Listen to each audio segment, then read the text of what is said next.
eest naeva sõjakulg. Need kiitsid Jumalat ning ütlesid, au olgu Jumalale kõrges ja maa peal rahu inimeste seas, kelledest temal on hea meel. Minust nii vahva kirjakoht, mis ütleb siin, et Jumalal on inimestest hea meel. Ja kui võiks niimoodi küsida teie, kes täna kuidas tuju on, siis ma usun kõigil on hea tuju. Eks ole juhul meeleolu ja võib-olla mingeid häid asju juhtunud, võib-olla sa oled mõne kingituse saanud, võib-olla sa oled pool aasta tunnistuse kätte saanud ja seal on 4. ja 5. ja mis iganes ühesõnaga sul on hea küll, täna õhtul on jõulupühad ootamas ja mitu vaba päeva ootamas, sa oled heas tujus, aga kui me küsiksid, mis tujus Jumal täna on, siis sellele küsimusele võiks kohe vastata, et Jumal on hea meel sinust ja minust. Ja minu arust see on hea unistada. Nüüd tüüpiline arusaam, mitte usklikud ja vahest isegi usklikud Jumalast on, et Jumal on karmipaalimeline, selline distsipliininõudja, selline tujukas ja kättemaksja ja range ja rahulolematu Jumal. Üks uuring tehti eestlaste seas ja leiti, et umbes 72% eestlastest usub mingisugust kõrgemat jõudu või usub isikulist Jumalat.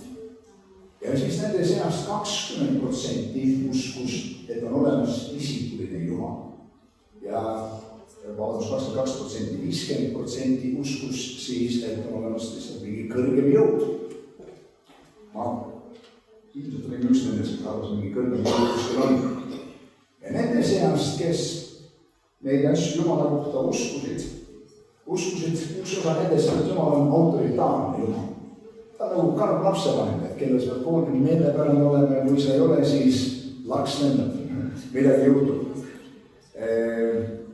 Kui sa oled meelepärane, siis kiita sa ei saa ja kiitust ei saa, siis järelikult sa oled hästi teinud. Aga kui sa midagi halvasti teed, siis kohe on tuli majas. Üks teine selline pilt Jumalast oli see, et on kriitiline Jumal, nagu mingisugune kõrgete standardite ees seisev politsei, kes ka iga asja eest teeb sulle kohe trahviviidungi ära. Ja selline hoiak on ka mõnedel inimestel. Üks teine hoiak, mis inimestel oli see, et on kaugelt seisev Jumal. Ta on võib-olla küll maailma loonud, aga ta kuskilt seal eemal, ta eriti ei tunne huvi. Ta ei ela kaasa, meie mured ei jõua temani. Vahest me isegi mõtleme, et see liiga väike asi, Jumal tülita selle asja pärast. Ja nii edasi ja nii edasi. Ja ainult üks osa inimesi sellest uskus, et Jumal on heatahtlik Jumal. Nüüd see päris huvitav, mis see on nii. Et enamus inimesi uskus Jumala kohta midagi negatiivset pigem, head. Aga siin me just lugesime piilist, et Jumal on inimestest hea meel. Ta soovib rahu nende jaoks. Et ta ei ole mitte kulla rühmas ja õdujust ära. Ta on hea meel inimestest. Ja ta on hea meel täna sinust. Aga põhjus, miks paljud inimesed nõnda usuvad, et Jumal on autoritaarne ja kaugelt seisev ja kriitiline, on sellepärast, et juba eeldine aias saadik, kui saatan valetas Jumala kohta, on see filosoofia kasvanud ja arusaam Jumala suhtes kasvanud inimeste seas edasi ja edasi. Piibel muuseas nimetab saatanat vale isaks. Mis tähendab seda, et iga vale, mis ringleb siin maal täna, on tulnud tema. Ja tõepoolest, tema on ka usin valetaja Jumala osas. Nüüd üks tuntud selline vale ja filosoofia, mis kiirleb ringi, on see, et elu tekkis juhuslikult. Seal mingisugused elementaarosakesed põrkusid ja lõpuks tuli midagi ilusat välja ja sealt hakkas elu arenema ja enne kui läks kaua aega mööda, siin me oleme, kõnnime siin maa peal ja meil on kõige hea töö ja uurime, kus me tulime. Elu ole kedagi, kõik on seda loonud, keegi pole seda paika pannud, ei ole mingit disainerit, lihtsalt lahvatus käis ja kõik oli ideaalses korras. keegi kunagi toonud hea võrdlus, et see on samasugune mõtlemisstiil nagu, et kui sa paned, Pärnus on prügimägi, eks ole, paned prügimäele pommi alla ja käib üks kõva plahvatus, pauk käib ja siis selleks ajaks, kui kõik osakesed alla kukkuvad ja tolm vaibub või maha kukub, siis on seal Boeing 747 töötamas, tuleb põleb ja mootor käib. Et juhuslikult nii imeline asi tuli kokku, niisama ebatõeline äärmine on elu tekkimine lihtsalt iseenesest. Vanasti teadlased arvasid, et see on mõni üksik tingimus, mis on vajalik elu jaoks, et elu võib olla veel igal teisel planeedil ja kes teavad ka kuu peal käib mõni kuumees või kuunaine ja need on kuu peal ju saadetud igal inimesi. Aga nüüd tänaseks on teadlased mõistnud, et see on vähemalt ja võib-olla tulevikus nad lisavad juurde sinna nimekirja vähemalt 68 tingimust selleks, et elu võiks üldse olla, säilida planeedil Maa. See Maa peab olema õige kaugusel päikesest ja kui on kaugemal, siis ei ole elu võimalik õige kiirusega tiirleb ümber päikese. Kui ta on kiiremini läheb või aeglasemalt, siis elu tekkimine või elu säilimine ei ole Maa peal võimalik. Ja kui sa oled liiga tugev magnetväli, siis jällegi elu ei saa olla, kui sa liiga nõrk, samuti mitte. Ja nõnda oli 68 tingimust. Ja selleks ajaks on teadlased selle nimekirja nagu läbi töötanud, nad on tulnud järeldusele, et see on väga vähe üldse teaduslikust vaatevinklist nähtavalt võimalik, et kuskil üldse elu oleks. Elu on väga haruldane. Elu on väga unikaalne. Selleks on vaja väga piinlikult häälestatud keskkonda ja tingimusi selleks, et see võiks üldse tekkida. Matemaatika kõrgi nende arvud, neile meeldivad ja nii arvutada, siis üks matemaatika on arvutanud, et tõenäosus, et juhuslikult tekkis kogu universumi looming ja elu on 1/10, kusjuures 10 on 99 nulli. Ma ei tea, mis selle arvu nimi on, aga see on suur number ja selleks läheb lõpmatult aega, et need proovid nagu läbi toimuksid ja käiksid seal. Aga see on üks filosoofia, üks teine elufilosoofia on see, et tõde on suhteline. Oled sa kuulnud seda? Absoluute pole elus olemas. Ja mina uskusin ka nõnda, et kõik on suhteline. Ja mulle meeldis selline elustiili, elu mõtlemine, et hääletame, mis on tõde. Ja kui me kõik oleme nõus, et see on tõde, siis nii on. Kui suurem on ütleb, et see on tõde, siis järelikult see on tõde. Aga tegelikult see oli nii. Et me elame siin demokraatlikus ühiskonnas ja mul on muidugi hea meel, et me elame demokraatlikus ja mitte kommunistlikus või mingis muus vormis, aga ka demokraatia ei ole täiuslik ühiskonna vorm. Sest see on rahva võim, see on, mis läbi keeles see sõna tuleb, rahva käes on võim ja kes siis rohkem häälte või kes tugevamad häälte, see peab olema nagu suurem rahva hulk, aga kui mingi grupp, kellel on näiteks palju raha, oma hääle nii tugevasti esile toob, siis võidutseb see, mida kõige rohkem hüütakse ja mida kõige rohkem propageeritakse. Ja see saabki esile tulema ja võib tõesti kujundada tegelikult üldsuse mõtlemist ja filosoofia. Nii et ega demokraatia ei ole ka väga täiuslik ühiskonna vorm. On üks teine selline ühiskonna vorm või filosoofia, mis on Ameerika parteidel, kus oled kuulnud Ameerikas 2 suurt parteid, demokraadid ja vabariiklased ja demokraatide puhul on see, et rahvas valitseb. Ja igavest nemad ütlevad, nii see tõde on ja seda tuleb teha. Aga vabariiklaste puhul on see seadus valitseb. On teatud seadus, printsiip, väärtused, mida tuleb järgida. Ma nägin hiljuti filmi Jumalad ja kuningad. See jookseb kinos praegu veel ja see film Moosese elust. Mitte väga täpselt üks-ühele pildi järgi küll tehtud, aga väga efektne film, väga vahvad eriefektid. Ja väärt igati vaatamist selles mõttes, et kui sa oled need, mida on tõeline nagu ebolust tuleks, kõik 5 Moosese raamatut läbi luged, siis tead, mis toimus tegelikult, nii et sa tead, mis on õige ja mis ei ole päris õige. Aga selles filmis oli üks hea koht, kus seal Mooses oli Jumala ees ja Mooses oli juba üsna elatunud ja Jumal ütles talle, et ühel päeval see rahvas, keda sa juhid ja sina tulete vanaks ja sina jääd vanaks ja sa sured ja siis pole enam sellist jumalikku meest, mis juhib seda rahvast. Sellepärast ma annan sulle kivitahvlitesse raiutud seaduse, et siis, kui sind ei ole, on inimestel midagi, mille järgi joonduda. Ja ehk, et on teatud väärtus, teatud printsiibid, mis on elus tähtsam kui see, mida lihtsalt igaüks arvab ja mille eest igaüks seisab. Nii et minu arust tõde ei ole suhteline ega saa olla suhteline.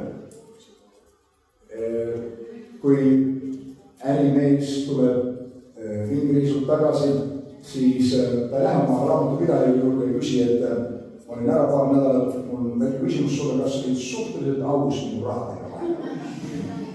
Või kui mees tuleb tagasi oma business tripilt ja tuleb koju, ütleb naisele, et kallis, kas sa olid selle nädalakese suhteliselt truu mulle. Et suhtelisus ei ole piisav selleks, on nii, sa tahad absoluuti. Amen. Ja nii, et elus on absoluutid ja tõde on ka absoluutne. Aga see on veel üks selline hoiak või mõtlemine, mis maailmas tiirdes on see, et inimene on põhimõtteliselt hea. Enamalt siin ka räägin. Aga ümbritsev kurjus ja ühiskonnas olev kurjus teeb teda halvaks. Saaks selle ühiskonnas kurjus ära võtta, saaks inimese panna just üksikule saarele, kus keegi teda ei ahvata, siis temast oleks üks väga hea asi. Mul tohutud meeldib, mida maailma üks kuulsamaid evangelist Billy Graham ütles, et sa võid vangi panna iga kurjaturi, kõrvaldada ühiskonnast ära, põletada ära kõik ja nikotiin ja tubakas ja tubakas on see nikotiin tubakas, aga kõik narkootilised ained ja kõik, millest alkoholi saab, kõik see maha valada, kõik pornograafilmi ära põletada, kõik kurjus eraldada ära ja kõik nagu panna kõrvale, miski meil ei ahvata, miski meil silmaimu, nihaimu ei tekita. Ja Billy ütles, et ometi pärast seda, kui sa kõik seda teinud, kurjus jätkaks olemaks ühiskonnas. Sest kurjus lähtub inimese südamest. Mitte kuskilt saab väljapoolt. Me tahaks panna selle süü alati väljapoole, eks ole nii, et see on meie süü ja meie asi.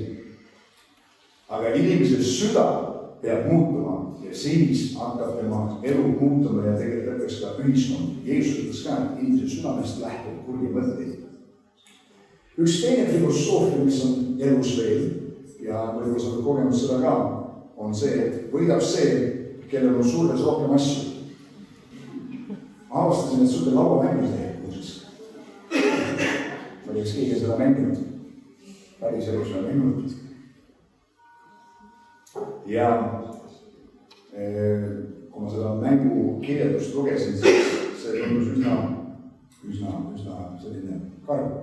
Aga kui sa vaatad väga rikkad inimesi, ma hiljuti vaatasin YouTube'is huvi pärast miljardäride elu ja mõnel mehel pole mitte midagi oma rahaga teha, kui koguda jahte. Kusjuures jahid maksavad igaüks 100 kuni 300 miljonit dollarit. Ja nii et mõnel inimesel on mõte, et kui ma suremisel hetkel oman nii palju kui võimalik, siis ma olen elus elanud tähenduslikast elu. Ma olen elu hästi elanud, ma olen saavutanud, mis vaja oli. Süüksed mõtted on maailmas täna. Muidugi Jeesus õpetas sellest samast Luuke evangeeliumis, et inimese elu ei ole sellest, mis ta on.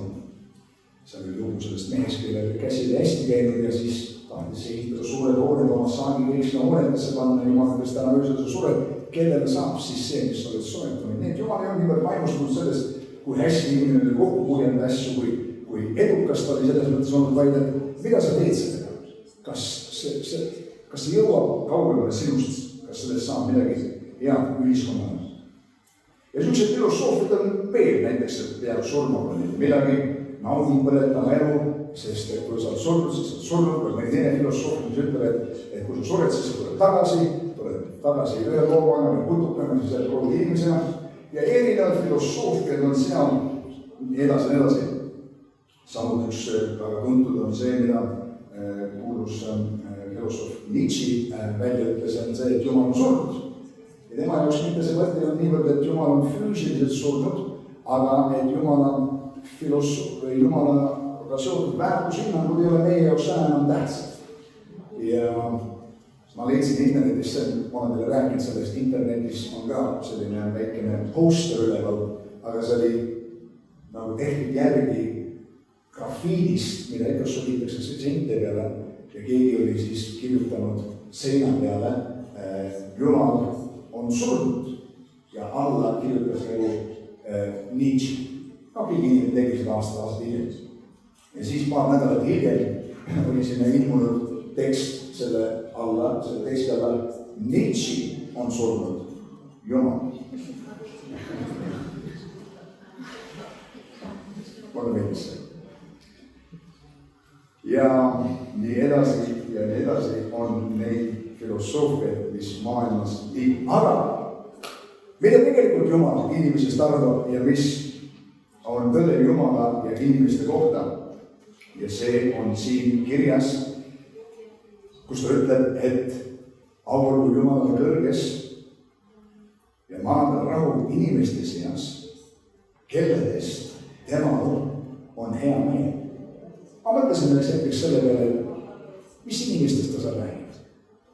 Selles hetkeks ei olnud veel inimesed kogenud, mida me ütleme siis Jumala punastuseks või lepituseks, sest Jeesus ei olnud veel surnud, ei olnud veel risti peale läinud, ei olnud veel lepitanud inimesi Jumalaga.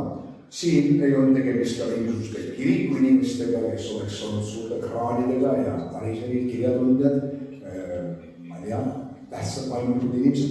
Siin on tegemist tavaliste inimestega, harjastega. Ja Jumal ütles, et tal on nendest hea meel. Nii et kui Jumalal oli hea meel nendest inimestest siin, siis Jumalal on hea meel neist enam. Jumal on hea sooviks sinu suhtes. Halleluja, see on hea sõnum, mis sulle nii. Ja isegi peale langemist Eedeni aias me teame, et Jumal otsis osadust inimesega läbi Abrahami, läbi Iisaki, Jaakobi, Moosese, Iisraeli rahva ja prohvetite. Ja üks tuntud selline filosoofia veel tänapäeval maailmas on deism, mis ütleb, et Jumal küll lõi maailma, aga ta on nüüd puhkusel. Ta ei sekku enam asjadesse. Ta on eemal, tegeleb millegi muuga, universumis on küll asju teha ja võib ise hakkama saada. Aga mul on teile hea uudised taga, kes on see, et Jumal on huvitatud, kuidas sinu ja minu käekäik käib ja ta on mitte ainult sekkunud ühel teisel korral, aga ta sekkus väga drastiliselt inimkonna käekäiku 2000 aastat tagasi, kui sündis üks väike beebi siia maailma. Nüüd ma imetlen seda, kuidas Jumal asju teeb.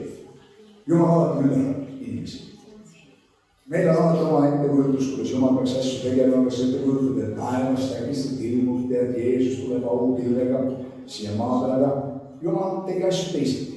Tegi seda kuskil Paulas, tegi seda väikses Iisraelis, Betlehemas, väga keerulisel ajal, tumedal ajal, Rooma impeerium valitses kõiki.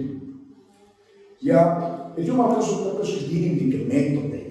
Seal oli Jeesus, kes sündis inimilusse, kasvas üles, ma olen kindlalt mängis teiste lastega, oma vendadega seal ja elas selles mõttes suhteliselt normaalset elu, kuni taastus sellesse teenistusse ja hiljem me teame, muidugi läks ristisurma ja suri maailma pattude eest. Nii et Jumal teeb seda teiste viisid tihti, kui me arvame. Aga kuidas Jeesus muutis ühiskonna ja inimkonna käekäiku? Ma olen jõulupäev vahest lugenud ühest kirjutisest. Mul ei ole seda tänapäevaseks ja ma isegi otsisin, aga ma ilmselt tegin üles, kui palju on laule tehtud Jeesusest. Ta ei olnud ise väga tuntud laulja, ma ei tea, et oleks ühtegi tema laulu või et oleks ühtegi laulnud, Piibliga rajasta seda, aga temast on tehtud miljonid laulu. Olen päris täpne, temast tehtud rohkem laulu ühest teisest. Ma ei tea, kuidas Jeesus maalis, kui hästi ta maalis, kindlasti suhtes maalida hästi, sest tema on Jumal inimese ihus, aga temast on maalitud ja temaga seoses rohkem tehtud kunsti kui ühest teisest isikust kogu läbi aja. Jeesus ilmtingimata ei ehitanud ühtegi hoonet, aga tema auks on ehitatud ja nimetatud sadu tuhandeid hooneid, kirikuid, katedraale, kontsertmaju ja edasi. Sümfooniaid on tehtud tema auks. Jeesus ilmselt ei kirjutatud ühtegi raamatut, aga temast on kirjutatud rohkem raamatuid, kui ükski raamatukogu suudab mahutada.